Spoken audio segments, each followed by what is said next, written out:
The End of Hope. Part 1. The Kidnapping and the Threat. Elisa Ruiz was a dedicated doctor, known for her ability to save lives and her unwavering commitment to professional ethics. She worked tirelessly at the hospital, never imagining that her life would take such a dark turn. It all began one night when Anthony Moretti, a ruthless and brutal mafioso, kidnapped her. She was torn from her routine, dragged into the criminal underworld, and forced to treat the man responsible for countless murders and dirty dealings. Anthony was gravely injured, and his henchmen, knowing he needed medical attention, chose Elisa for her expertise. But for her, it was a nightmare. She knew Anthony was merciless and without scruples, and the fear for her own life, and her brother Gabriel's, left her shaken. She had no choice. Anthony's threat was clear: if you don't help me, your brother will die. With each passing day, her hatred for Anthony grew.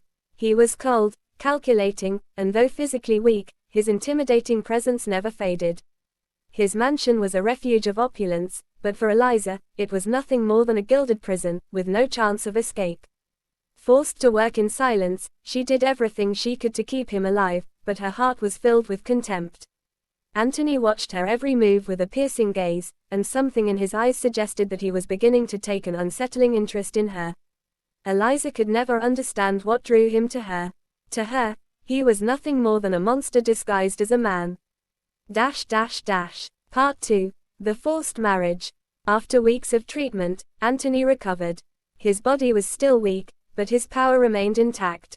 And when he realized Elisa had no intention of staying by his side willingly, he made a drastic decision: she would become his wife. He knew that by doing this, he would not only gain complete control over her but also strip her of any remaining freedom. He forced her into marriage, making it clear that if she refused, he would harm Gabriel. Fear was what made her comply. She never loved Anthony, but he threatened the only family she had left. "Marry me or watch your brother die," he told her. With no alternatives, Elisa found herself standing at the altar once again, this time, without the glimmer of hope. The wedding was a hollow ceremony, devoid of joy. Elisa was disconnected from everything around her. Anthony, however, seemed to find pleasure in her suffering, in watching her succumb to his power. Their relationship was nothing but a facade. For him, marriage meant conquest; for her, it was a life sentence. In the months that followed, Anthony attempted to get closer to Elisa, but she rejected him at every turn. She refused his touch, his forced displays of affection. She loathed him. He felt her coldness, and though it angered him, it also fascinated him. Part 3. Gabriel's Death. Elisa's suffering deepened when, 2 months after the wedding, she received devastating news. Gabriel, her brother, had been run over by a drunk driver. He was in critical condition, and when she arrived at the hospital, she discovered that he had not survived. The pain was unbearable. Gabriel had been her everything, and now he had been ripped away from her in a cruel and senseless way. Elisa fell into deep shock. Her grief consumed her completely. She felt empty, and her hatred for Anthony grew even stronger. He had stolen her freedom, forced her into a life of captivity, and now, indirectly, he was responsible for her deepest sorrow. But in her pain, she no longer knew how to cope with the emptiness inside her. She wanted to disappear. Anthony, sensing the impact of Gabriel's death, tried to approach her, but she rejected him even more fiercely. "You took everything from me," she screamed. But he only looked at her with his usual impassive gaze. He did not understand her pain. To him, emotions were weaknesses, and he did not believe in genuine suffering. Elisa sank into deep depression. She refused to leave her bed, stopped eating, stopped speaking. Her life had lost all meaning. But Anthony, in his arrogance, believed that keeping her close would make her dependent on him. Part 4. The Secret Burial. The pain was unbearable. Elisa could no longer endure the thought of living beside Anthony, but her only option was to remain silent, to maintain the facade. She knew that if she tried to attend Gabriel's funeral, Anthony would stop her, as he always did. So, without telling anyone, she escaped to say her final goodbye to her brother. Dressed in simple clothes, she attended the funeral in secret. She was broken, her soul bleeding, but she needed to say goodbye. The closed casket was all that remained of Gabriel, and she mourned in silence, alone. Tears streamed down her face, but the sadness within her was greater than any physical pain. But Anthony discovered her escape. He knew her every move, tracked her every step. When he learned of the funeral, he was furious. He believed he had completely controlled her, yet Elisa had dared to defy him again. To him, it was an affront, a violation of his dominance. When Elisa returned from the burial, he was waiting for her. He grabbed her, dragging her back to the mansion. "You disrespected me again," he growled, gripping her arms tightly. "You will pay for this." Elisa, in shock and already mentally shattered by grief and depression, did not resist. She had no strength left to fight. He locked her in a room, forbidding her from leaving. Part 5. The Day of Farewell. Time passed, but Elisa became increasingly absent. Her depression worsened, and although Anthony tried to get close to her possessively, he could not break her resistance. She felt empty, incapable of finding joy or purpose. On one of the darkest days of her life, Elisa decided she could not go on. She put on her wedding dress, not as a celebration, but as a symbol of everything she had lost. There was no reason to continue. She was ready to end her pain. When Anthony arrived home and saw her standing before the mirror, he was puzzled. He thought she was trying to renew their vows, perhaps attempting to restore something between them. With wounded pride, he sat, waiting patiently, unaware of her true intentions. While Anthony waited, Elisa set her plan into motion. With a poison she had secretly obtained, she drugged Anthony's guards. They fell into a deep sleep, unable to react in time. Elisa seized the opportunity and escaped through the mansion's back door. She didn't want to live anymore. She fled to the edge of a cliff, to an isolated place. There, she looked into the abyss before her, emptiness her only companion. When Anthony realized she was missing, he rushed after her, his steps hurried and desperate. When he reached her, he saw she was about to take the final step. "Elisa, no," he shouted, trying to stop her. But as he lunged to grab her, his still dazed guards held him back. He fought, but he could not break free. "No," he screamed, helpless. Elisa looked at him one last time and, without hesitation, took the final step, vanishing into the abyss. Anthony tried to go after her, but his men held him back. Watching Elisa jump was the final blow for him. Deep down, he knew she had been the only woman who had ever truly defied him, and losing her consumed him. Elisa's body was never found. The city never learned what truly happened, but for Anthony, the pain of her loss and the guilt of knowing he was responsible for her death haunted him forever. Part 2. The Weight of the Past and the Impossible Encounter. 5 years had passed since the tragic disappearance of Elisa Ruiz. Anthony, though still at the top of his criminal empire, was never the same. Elisa's death, or what he believed to be her death, had devastated him in a way he could never admit. The anger, the pain, and the emptiness never left him. The feeling that the only woman he had ever truly desired had abandoned him so drastically ate away at him. Throughout these years, he tried to move on, but every night, he relived the scene of Elisa throwing herself off the cliff. His obsession with her had not faded. On the contrary, it had grown stronger. The search for her body had been endless, but nothing was ever found. No trace, no clue. The mystery of her disappearance only fueled his torment.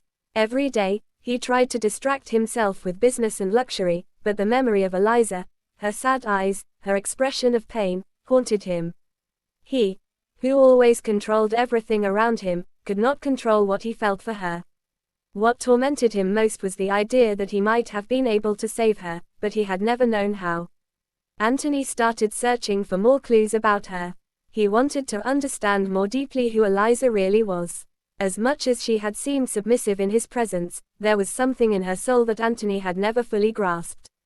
He began visiting places she used to go, trying to learn what made her happy, what made her feel alive. He went to Elisa's house. When he entered, he found what remained of her life there: posters from piano events, paintbrushes, and canvases. She had never spoken of these passions, but Anthony discovered that she played the piano and painted. With each revelation, the pain of not having understood her in life intensified. She had been more than he had imagined, more than he had perceived during their time together. But now it was too late. He clung to the idea that Elisa might still exist somehow, so he started frequenting the same places she had: museums, theaters, art exhibitions. He was obsessed with the idea that she might be somewhere, living a new life, far from him, without his knowledge. Part 3. The Unexpected Encounter. 5 years had passed, and Anthony seemed to be losing hope. But fate, as always, had its own twists. One day, he received an invitation to an event he knew Elisa would have loved: a piano concert at a Grand City theater. The performer was an unknown pianist, but something about her name resonated with Anthony. He didn't know why, but something compelled him to attend. At the theater, sitting in the back rows, Anthony watched intently, waiting for something to make him feel that he had made the right decision. When the pianist stepped onto the stage and began to play, a chill ran down his spine. Her fingers danced over the keys with a precision and delicacy he hadn't seen in years. And then, looking closer, he saw the features. It was as if Elisa had returned. Anthony's men, who always accompanied him, were also frozen, incredulous. It was impossible. They all believed Elisa had died that fateful day. But there she was, or someone who looked just like her, playing the piano in a way so familiar it was unmistakable. Anthony, unable to believe his eyes, stood up abruptly and rushed backstage, his men following him, confused and uneasy. When he stormed into the dressing room, his heart pounded. There, before his eyes, was Elisa. But it wasn't just her. Beside her was a child, a 4-year-old boy with the same deep brown eyes as Elisa. The boy was lying in her lap, calling her, Mommy. Anthony felt the ground collapse beneath his feet. The image of Elisa, the same woman he had believed lost forever, was there, alive, with a child. He didn't know what to do. Anger, confusion, and pain overwhelmed him. The shock was so great that, the moment his eyes met Elisa's, he fainted. When he woke up, he was in a dark room, his mind still foggy. His pulse was strong, his chest ached. He had been confronted with his greatest fear: Elisa was alive. And she was not alone. She had a new life, a child, and he, Anthony, was not part of it. Part 4. The Awakening of Truth. Anthony was dragged away from the dressing room, his men helping him regain his composure, but he was lost in a whirlwind of emotions. How could Elisa have disappeared for so long? How had she managed to fake her own death? And, most painfully, why had she abandoned him without a word? Elisa, on the other hand, had always known this moment would come. She had always known that Anthony would never give up on her. After her escape from the cliff, she had rebuilt herself, but not without suffering. Her life had been marked by fear and loneliness, and the child she now raised, Lucas, was the result of an unplanned union with a man she never loved, but who had given her something worth living for: a future. Anthony tried to approach Elisa, but she looked at him with contempt. "Do you think you have any right over my life now? After everything you did?" She was furious, but also relieved to finally face the man responsible for so many nights of suffering. She stood up to him without fear, with the strength of someone who had nothing left to lose. Anthony, unable to react to Elisa's newfound strength, felt powerless. He wanted to understand everything, wanted her to come back to him, but he knew she never would. The man he had been was dead. He no longer knew who he was without her. But as he tried to process everything, something deep inside him made him realize what he had done.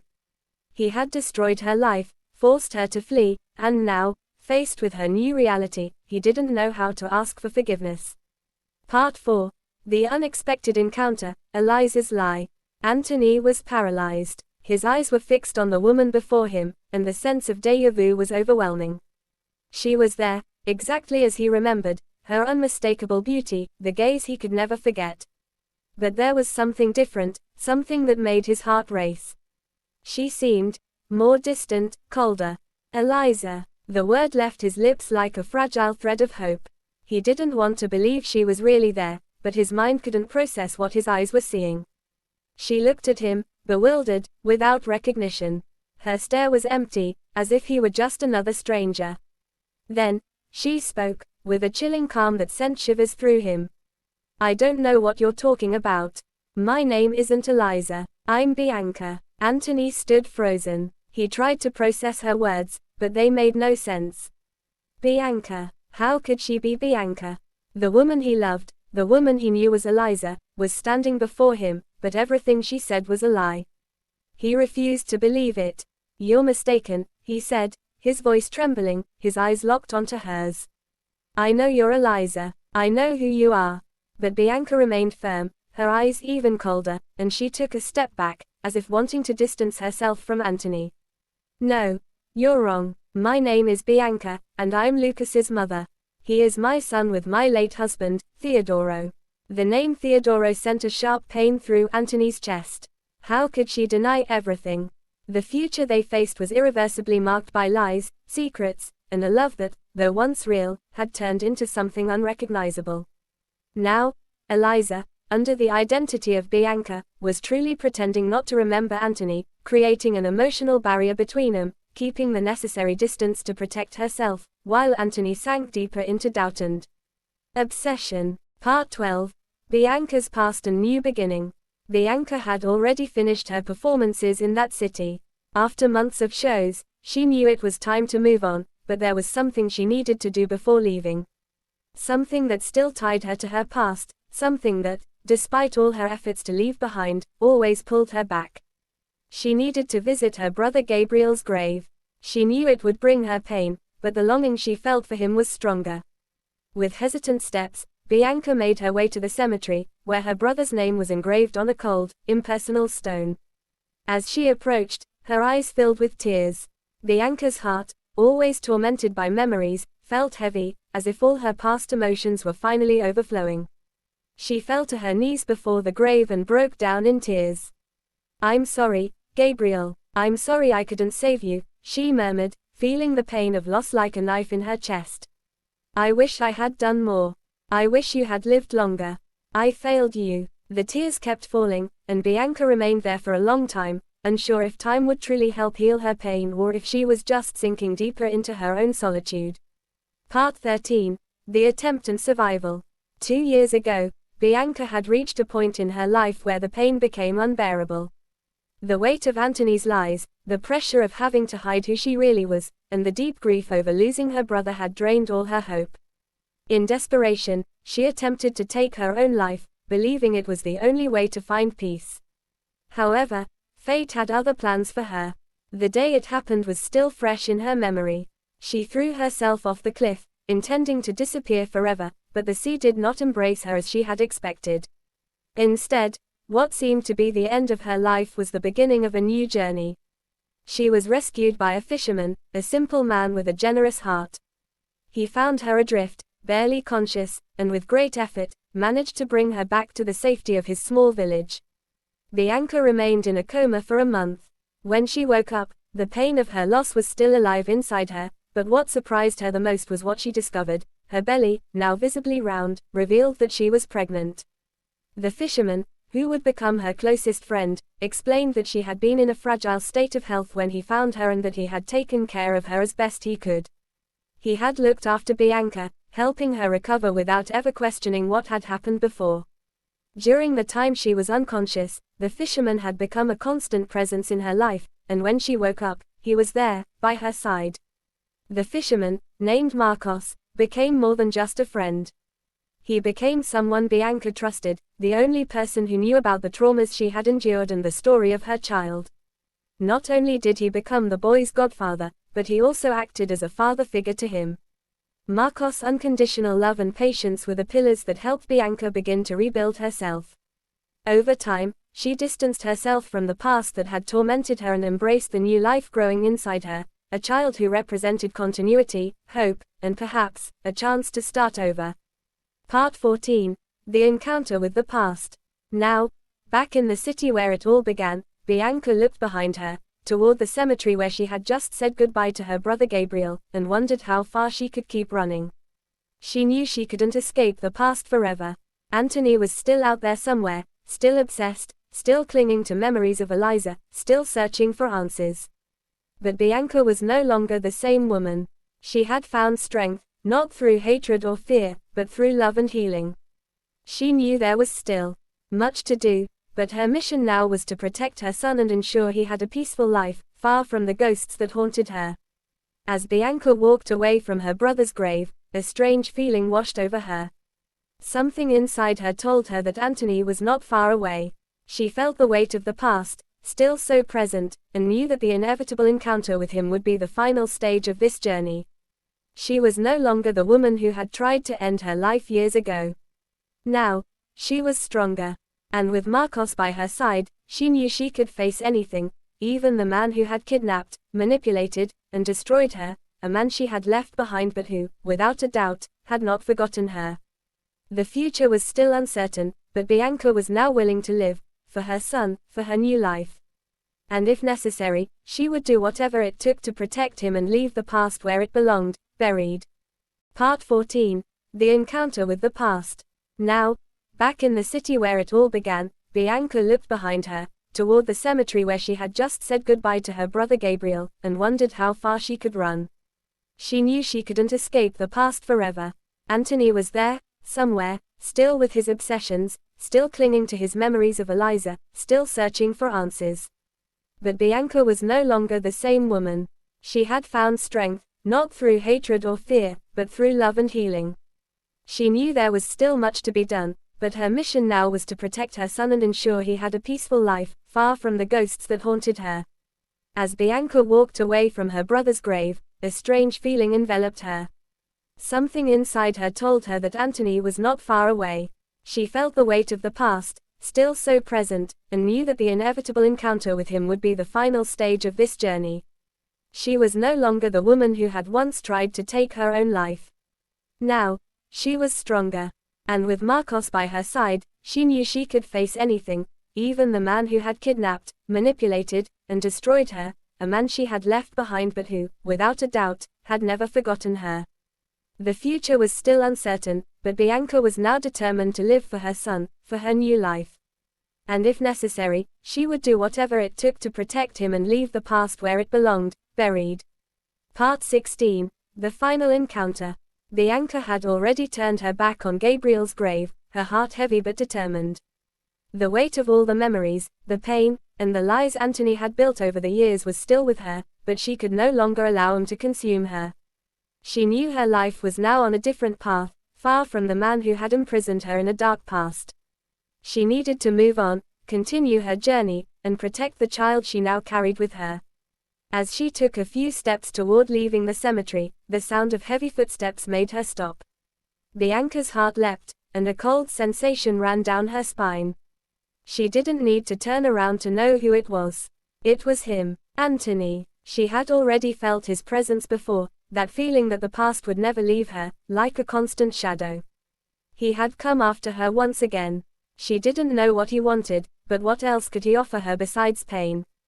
Bianca slowly turned, her gaze locking onto Anthony's. He stood a few meters behind her, his eyes filled with a mix of anger and pain. His expression was a combination of desperation and the intensity of someone who no longer knew who he was without the thing he was trying to reclaim. When their eyes met, Bianca felt something she didn't want to feel, compassion. But she could no longer give in to it. "You won't leave me alone, will you?" Bianca asked, her voice firm, even though her chest tightened with a whirlwind of emotions. "I told you, I am not your Elisa anymore. I am Bianca now, and what we had is over. Don't look for me again." Anthony, who had remained still until that moment, took a step forward. His breathing was heavy, and the tension in the air was palpable. He didn't understand what made her resist, what made him want her back so desperately. The emptiness he felt without her was unbearable, and his obsession consumed him in ways he could not control. "You can't deny what we had," Anthony said, his voice a mixture of rage and desperation. "I know you still remember. I know you still feel something for me." Bianca took a step back, her gaze hardening. "I don't feel anything anymore, Anthony. You destroyed everything. You destroyed my life, you destroyed my brother, you destroyed everything I had. And now, when I finally found a reason to live, you come after me again. No, not anymore. I am not yours." He didn't want to believe her.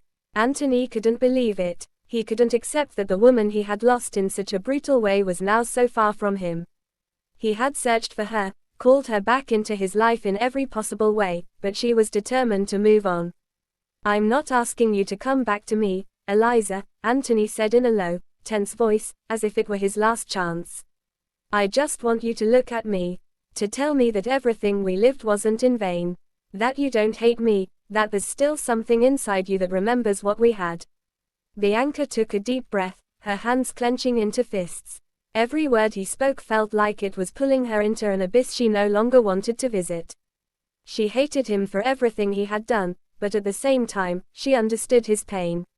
His pain was the same pain she felt, but she had chosen to move forward. I can't give you what you want, Anthony, she said, her eyes locked onto his. No matter how much you look for me. No matter how much you insist. I am not the woman you knew anymore. I am Bianca now, and everything you did no longer defines me.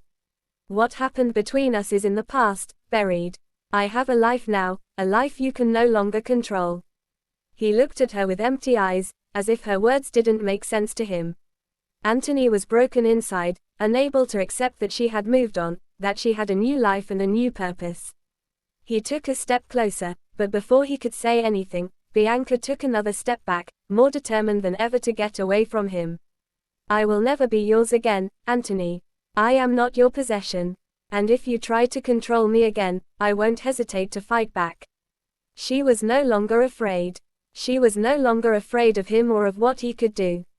The fear she once felt had disappeared, replaced by an inner strength that pushed her to protect her new life at all costs. Bianca turned away without waiting for a response and began walking toward the cemetery exit. Anthony stood there, watching her walk away once again. He felt the emptiness inside him grow, a sense of loss he had never known how to deal with. She was leaving. He knew that, but deep down, he didn't want to believe this was the end. He didn't want to believe that, after everything, she would leave him behind for good. Part 21, Bianca's Call. After all the revelations and confrontations, the long-awaited moment had finally arrived. Anthony, with a tight heart and a mixture of hope and anguish, found himself face to face with the boy who was now growing up, Lucas. Every feature of the child, the shy smile, the curious eyes, reminded Anthony of the undeniable connection between them, something he had always believed lost to time and lies. In a surge of emotion, Anthony slowly approached, his eyes shining with the hope of reclaiming something he considered rightfully his. He knelt down, extending his arms with the intention of wrapping the boy in a tight embrace, trying to seal a connection he had long imagined was possible. However, at the exact moment Anthony's arms stretched out, Lucas looked up with an expression of total confusion and, with a fragile and trembling voice, uttered a single word.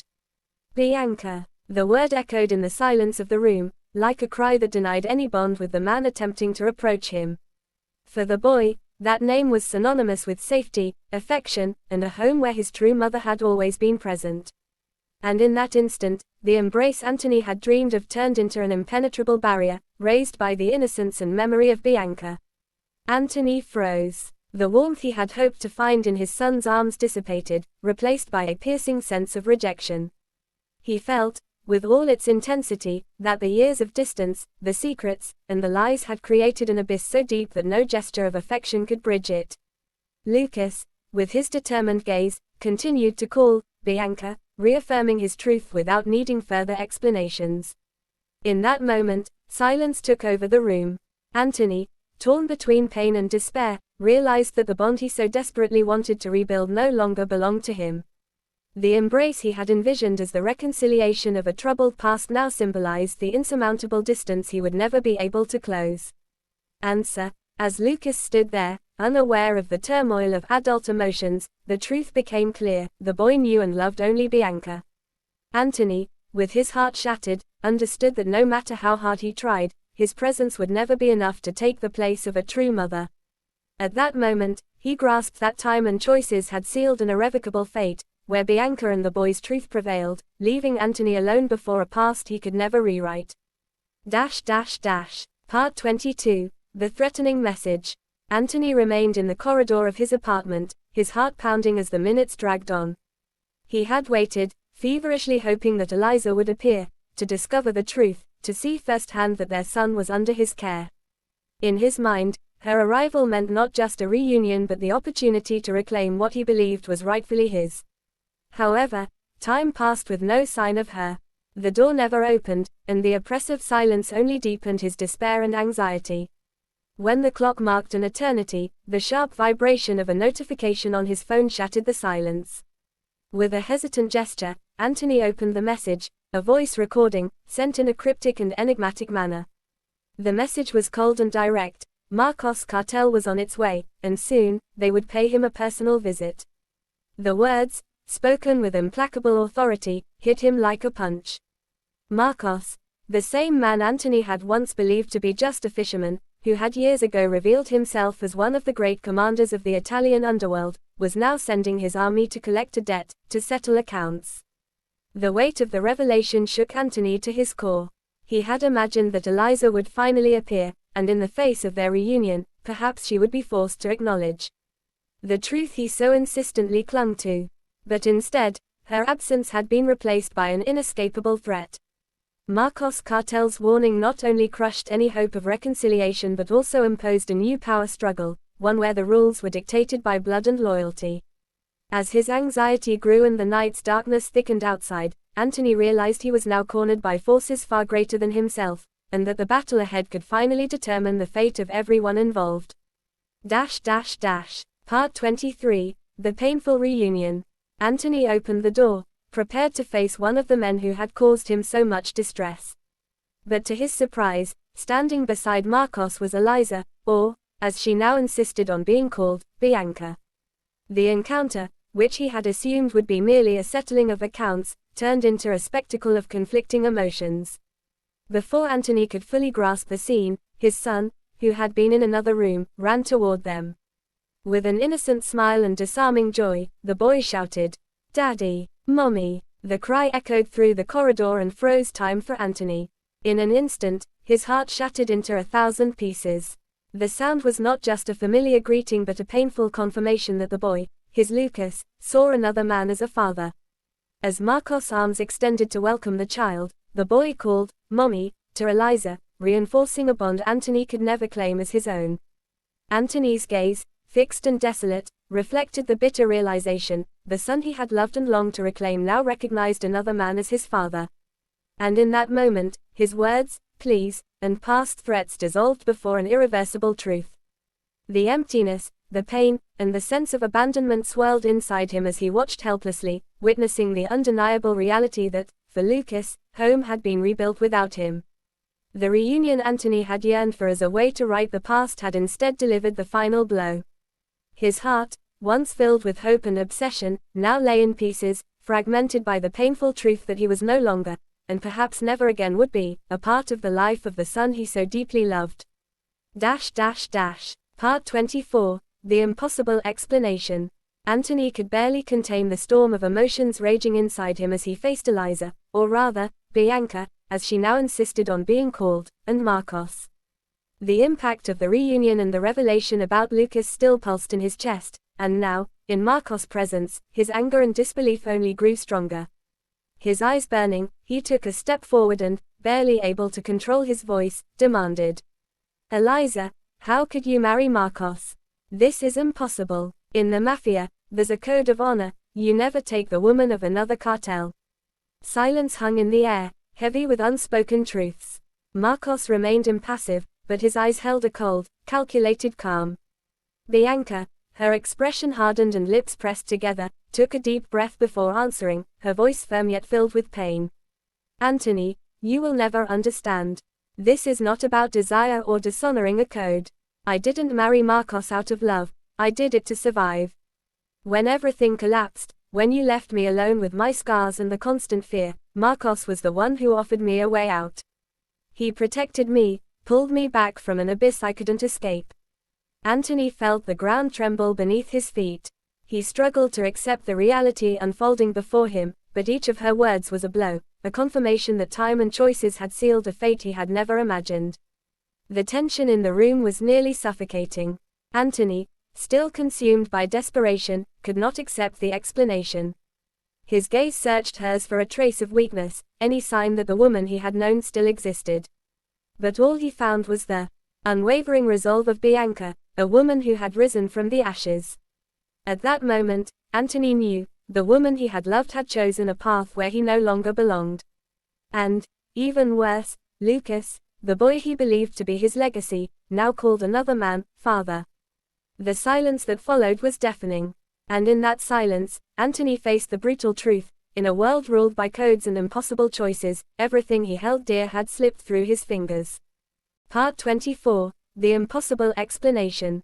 Anthony, filled with rage and disbelief, could not accept that Elisa, or Bianca, as she insisted on calling herself, was now, apparently, married to Marcos.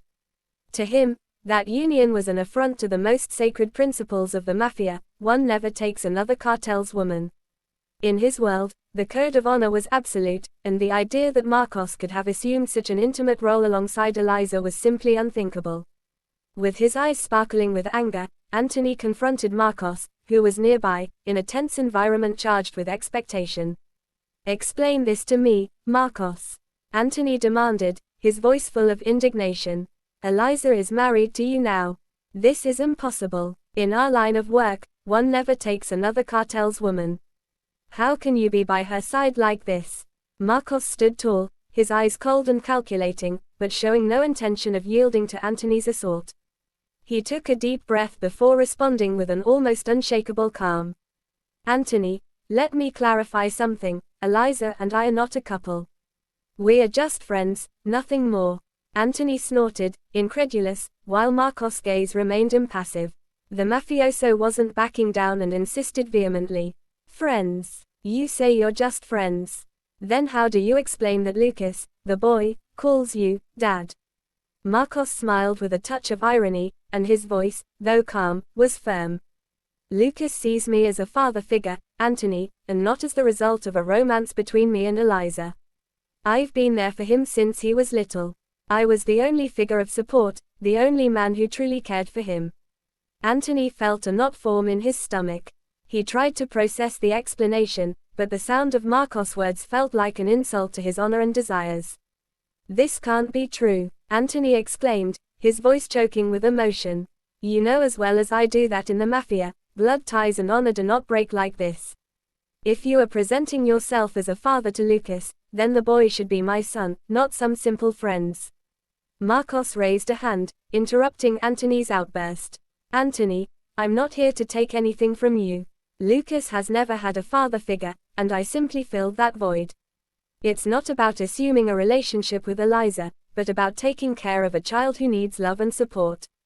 Silence fell, heavy and uncomfortable, as Anthony fought against the storm of emotions swirling inside him.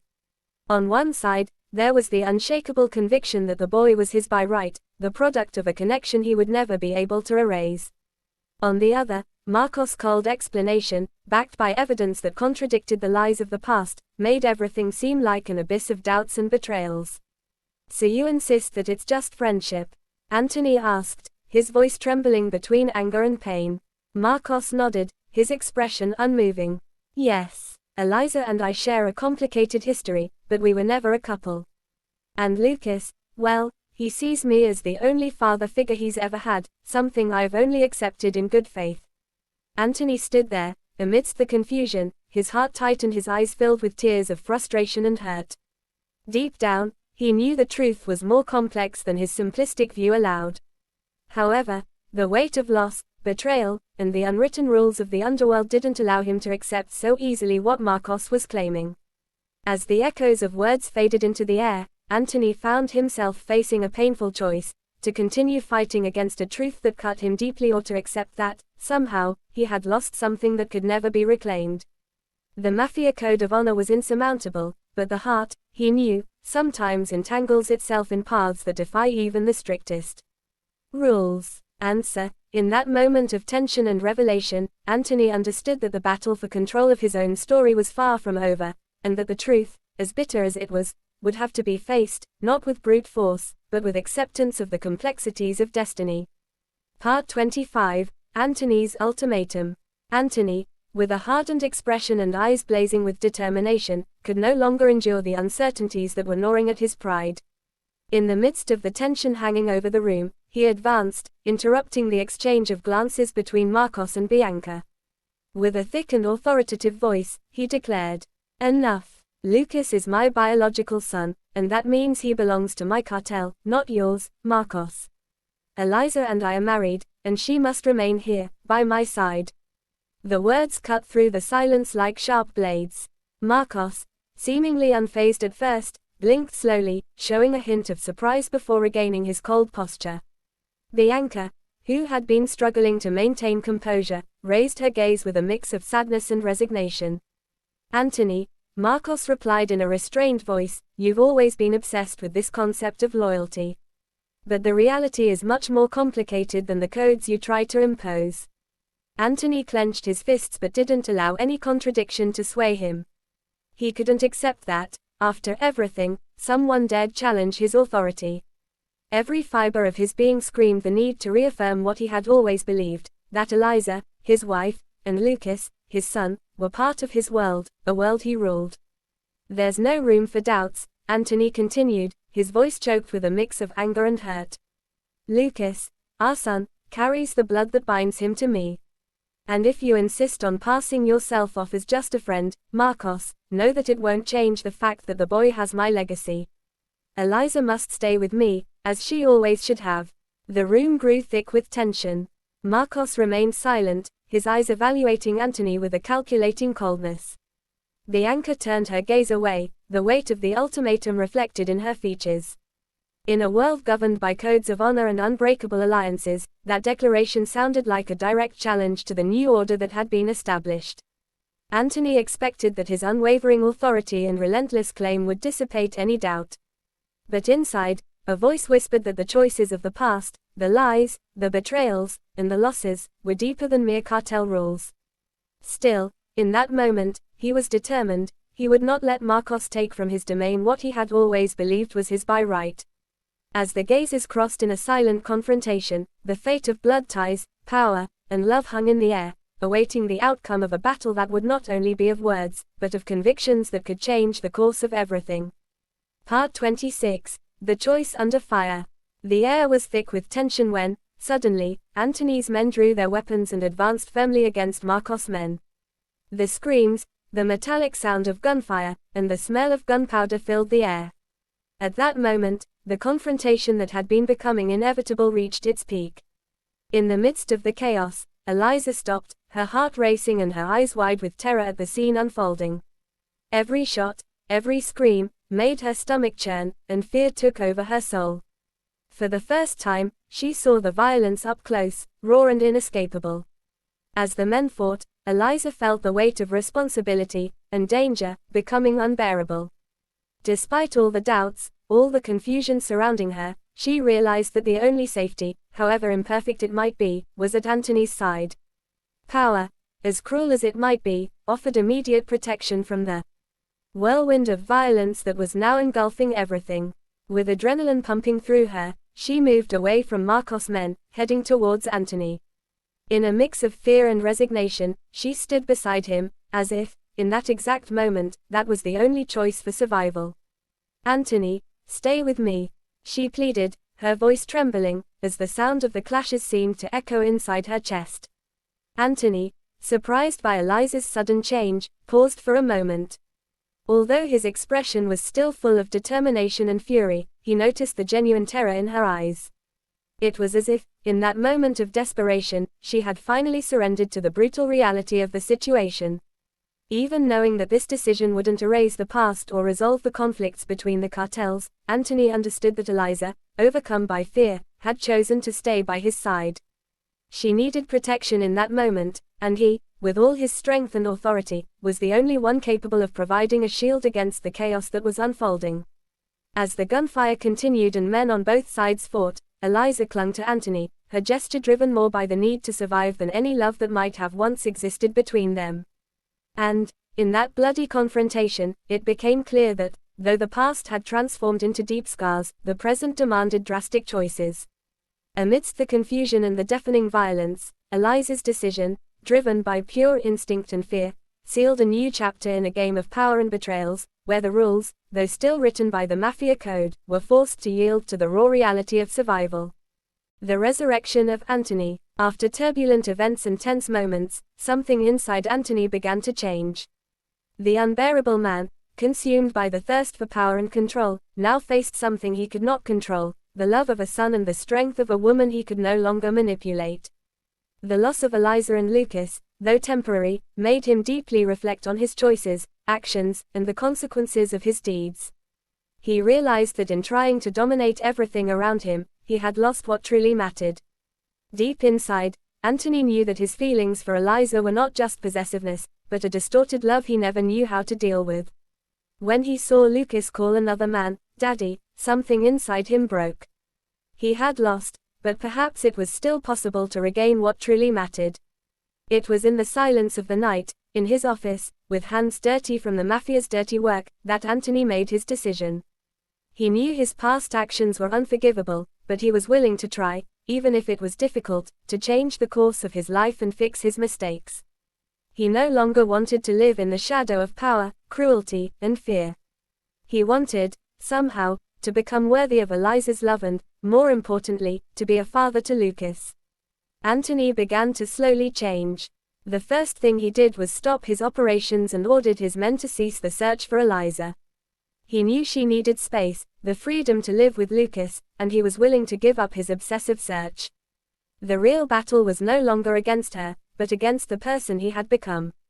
He began distancing himself from the mafia, allowing the business to run without his direct control, and embarked on a journey of self-discovery and transformation.